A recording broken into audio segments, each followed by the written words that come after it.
plants or hydroponics or whatever you got. So send us your questions in the chat. Otherwise, we'll just kind of talk about what we got going on. Yeah. So yeah, this is our system called the Isabel in a custom setup. Basically, we just elongated the amount of pipe in between each plant site. So this only has 12 plant sites, whereas our system that we sell has 16. And we did that because honestly we wanted to see like a huge wall of lettuces like all at the same time, and they get like really, really large. And we did actually get that shot. Yeah, I got a nice picture of it.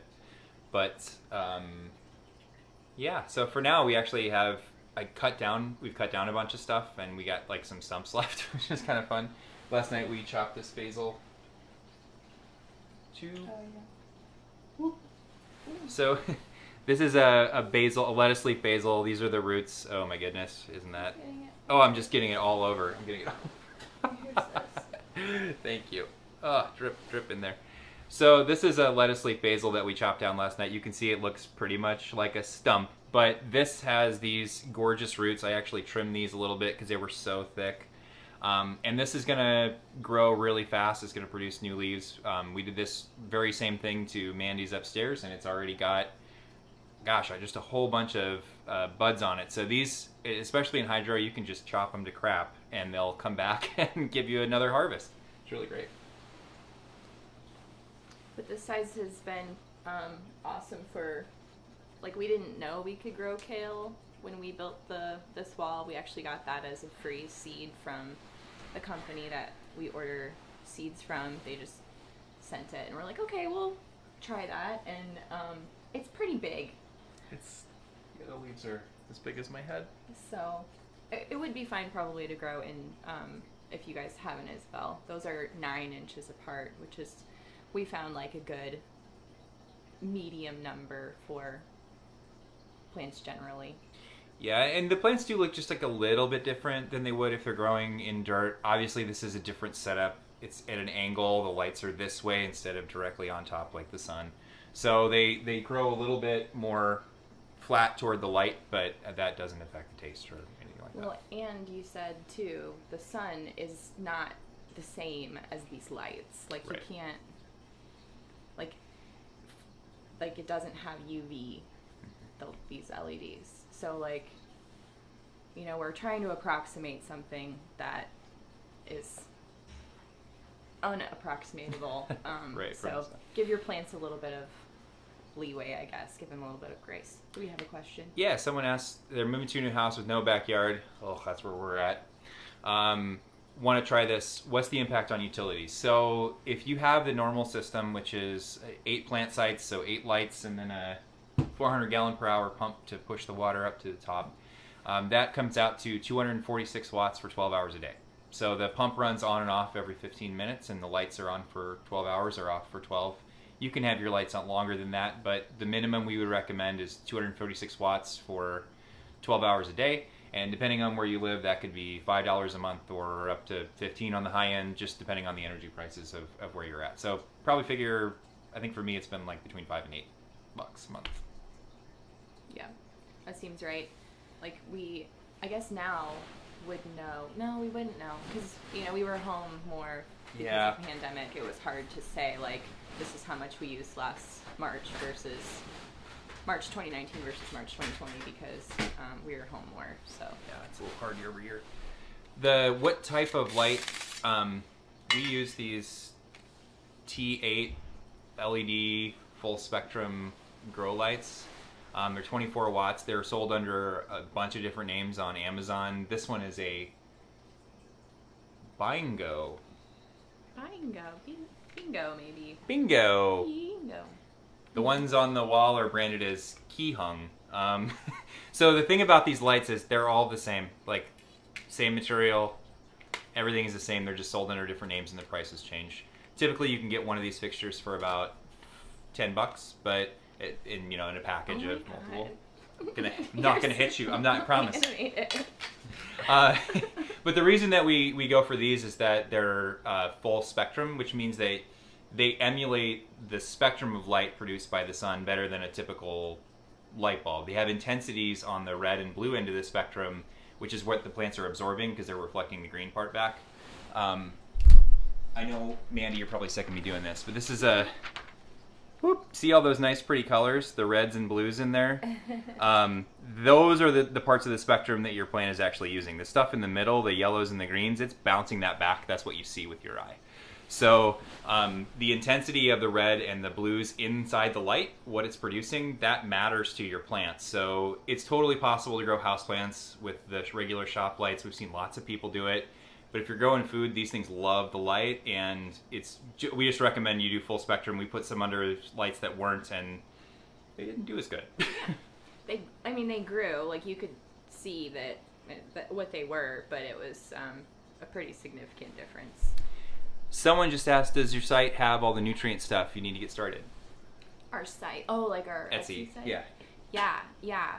So we've got a grow kit that, so what comes with your Isabel, if you order an Isabel from us, is the clone collar, which is, it's like a black thing. And we give that to you with the Isabel because we want you to be able to do something right away. And what you can do right away with this is clone mature plants. Just like that basil I showed you earlier. So if you have houseplants around, or like you go to a farmer's market and can buy like a live plant, you can take this and clone a mature plant, just stick it in there. Or like I just went to, I just got some like seedlings and rinsed the dirt out and just stuck those in, and those are doing really well too, just in one of these. So then we sell separately, if you want to try growing seeds, we sell a grow kit. Anyway, we sell a grow kit that comes with nutrients that are portioned out for our system. 3 gallons. Which is 3 gallons. But you could also use that water in, like Andrew uses his in hydroplants around his house plants. And then it comes with 16 of these nut cups and 16 of the rooters. And then we also give you a little seed pack of like a bunch of mischief seeds is what we call it, and those are some seeds that worked for us. So you can just have like a round of stuff to kind of learn on. And then you can buy whatever you're looking to grow specifically for you. Yeah, all the little mischief seeds we provide are like lettuce, basil, other basic, nothing too special. Yeah. But grow at your own risk if you're allergic to things. Yeah. So. But that's kind of basically how it works. The nutrient blend we use is a combination of master blend formula, Epsom salt, and calcium nitrate. And that's used by hydroponic growers across the world. We do portion it out, like just so you can get started. It comes with about 16 weeks, right, worth of nutrients. We really encourage you to buy in bulk.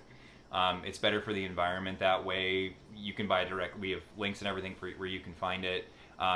It's actually better for the environment to have it powdered because you got to think about shipping something that's pre-mixed in a liquid.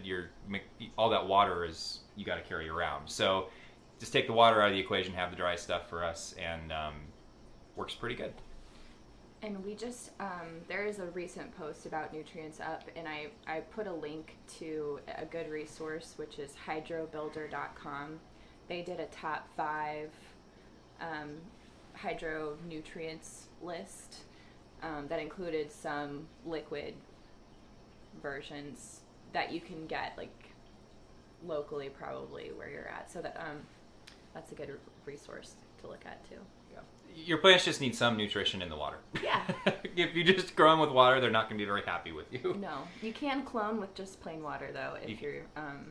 so you can start those mature plants when you have it in your clone collar. At first, it doesn't actually need any nutrients for about, like, the first 2 weeks, probably. Because it's just focused on growing roots. And less so on growing the tops. So I just cut this little top off of this Wasabi Arugula because we want to try it, but also we can show you how to clone it. Oh. So I'm just going to go wash it off really fast, and then I'll be right back, and we'll do that.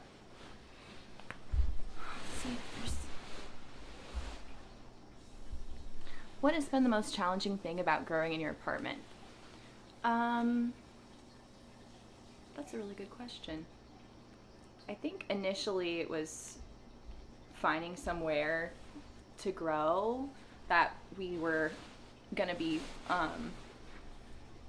not nervous about getting leaks everywhere. But once we kind of figured out how to put it together so it doesn't leak, it really opened up more possibilities for where we could put them. And so I don't know. Do you have a challenge? What was the largest challenge for you? What was most challenging for me was just understanding that I needed to have a certain amount of nutrients and a certain pH in my water. Oh, really? Yeah. So it's like I started growing and I wasn't really very concerned with the nutrients. Like we bought that blue stuff and I was like, oh, it'll be fine. Mm-hmm. But after just watching these plants struggle for months and not grow like I had seen online, and I was like, what is wrong here? And then when we got the master blend, you started using it, I started using it, and immediately I saw an improvement. And I also just was paying more attention to the pH of my water, and that's a very simple thing to get controlled. But after I did, plants were much happier, and I got stuff to grow a lot faster. So that was the biggest challenge for me. Are there things that grow better and things that do not? Yeah. Well, I would say so. Like the things that are most forgiving and quickest are lettuce and basil, really. But almost everything we've tried has been okay. And then if you support it, it's been fine. But yeah, like we've had a lot of success with a lot of things. And then there are a few things that maybe we would warn against, like, well, I don't know, we just planted a tomato and or trying another pepper, so maybe those will be fine. I don't know. Yeah, we'll figure out how when they get big. So someone said, hey, we got someone from Ireland on. Hey, what's up? Got a global audience. That's so weird. Thank you for joining us today. Someone asked, are there DIY plans for the designs? How much did it cost? Yes. There's a link in the bio. It goes through Linktree. We're going to get that fixed. It tells you there might be a security thing. There isn't. It's just Linktree.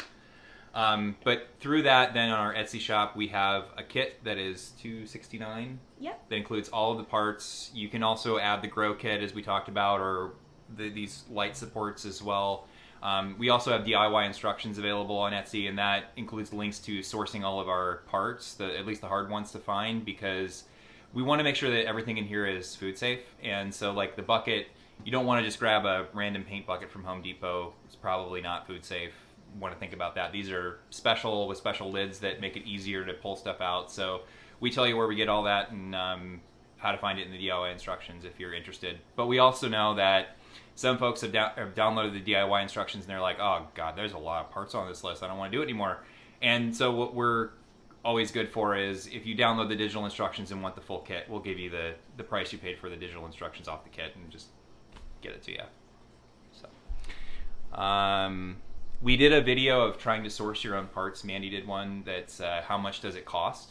And there's also another one, what else do I need? So the lights and nutrients and other things, they're on our feed.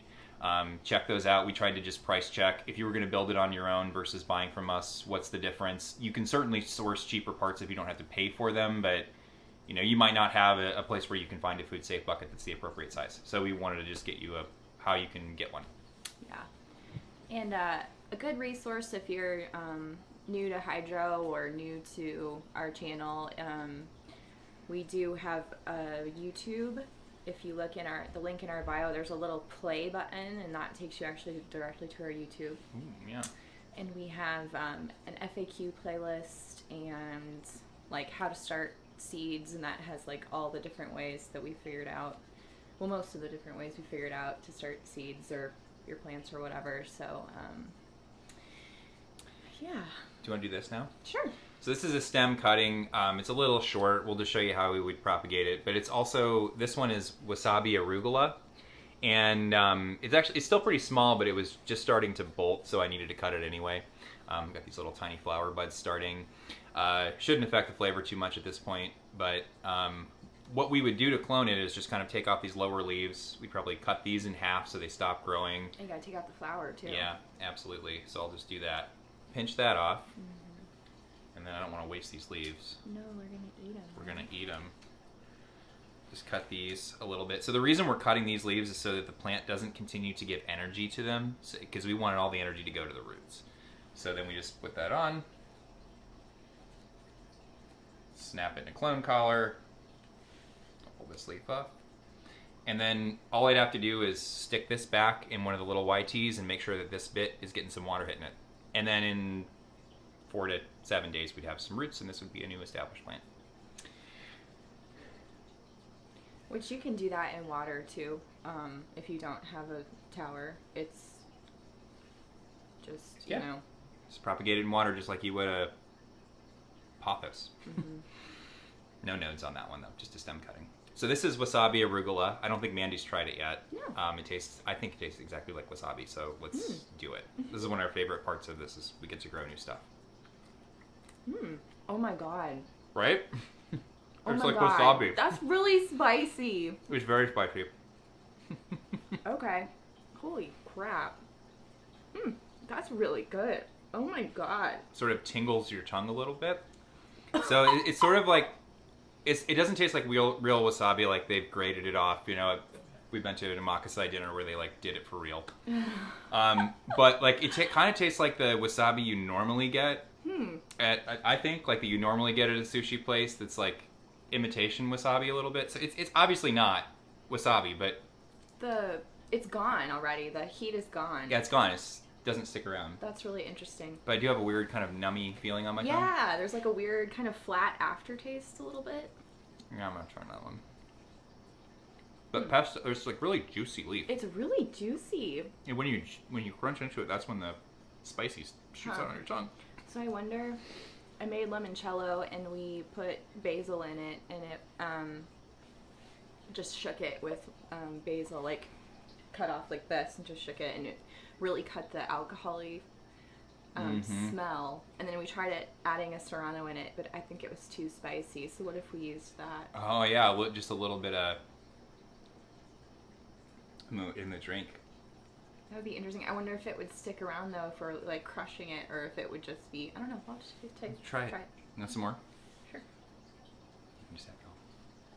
So that's our Wasabi Arugula. I'm really excited for that to get bigger and for it to turn into pesto. We just cut the crap out of my other wild rocket arugula. This is kind of just stuff that grows wild out in nature, and have some on my wall, and it's really fun because I've just been letting this one go. At one point I had to pick flowers off of it like every day, and I understand the taste can get a little more bitter after it bolts, but with this arugula I honestly could not tell a difference with the baby leaves before. Obviously the really old sad leaves I didn't want to eat, but a lot of these things, when one of our videos when we were harvesting these big lettuces off, people said, well, can't you just cut it and come back? Yeah, we do that for a lot of stuff. It's much easier for an established plant to keep growing than for you to start one from seed. I grew this kale, this little tiny guy over here. You can see. It's the other kale is so big that I gotta push the leaf. This little tiny kale grew from seed. I propagated this one over here, and I planted them both at about the same time. So my preference is always to go with propagating because you get mature leaves a hell of a lot faster, because I'm impatient and I don't want to wait for that one to get mature. Someone says, Bubba, great content, guys. I wish it was longer format, but keep up the great work.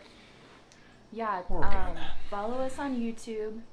As soon as we get to 1,000 subs on YouTube, we can do live on YouTube and some other things. So we'll probably, and we do have some longer format, longer feature type thingies getting ready for YouTube. So we are video people, so that's part of what we will be bringing to you in the longer time period. Did we get all the questions? Cool. I would think we did. Yeah. So if you guys have questions as we're talking here, just drop them down here in the comments and we'll go ahead and answer them for you. Do you want to take a look at my strawberry flower? Oh, sure. I really wanted to show it today. So I'll just take you up here to the tower and show you that really quickly as soon as I find the button to flip the screen. There it is. Okay, so Mandy brought back, I apologize in advance for the weird frame rate issue. These lights are not always kind. Yeah, here's our strawberry. And this morning I found that hiding out, that beautiful flower. I get it's one, but it's pretty cool. And then this is the new pepper plant. So you can see exactly what grew here and what grew before. These dark green leaves grew before. All of this new green is new growth. This was a baby plant. It was a seedling that Mandy bought, and we just literally pulled it out of the dirt, stuck it in this this clone collar down here, and it's been going. The same is true of this strawberry here, and then the same is true of this giant horseradish. It's so funny that they have these little weird ornamental leaves. I don't know. This is my first time growing horseradish, so as you can tell, we like the spicy plants. There's that Wasabi Arugula I just chopped. Above that is a Japanese Swiss chard.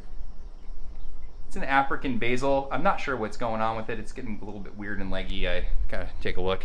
Here's a purple opal basil. The reason it's a little bit weird colored is that it had a couple of spider mites on it, and I washed them off, and now it's fine. So some folks have asked, do you have spider mite problems? Occasionally, like this, I had 4 or 5 on there, and it was looking a little weird, so I rinsed them off, and it was fine. Yeah, somebody actually asked us to do a video about pests. Yeah. So maybe we should. Maybe we should. Well,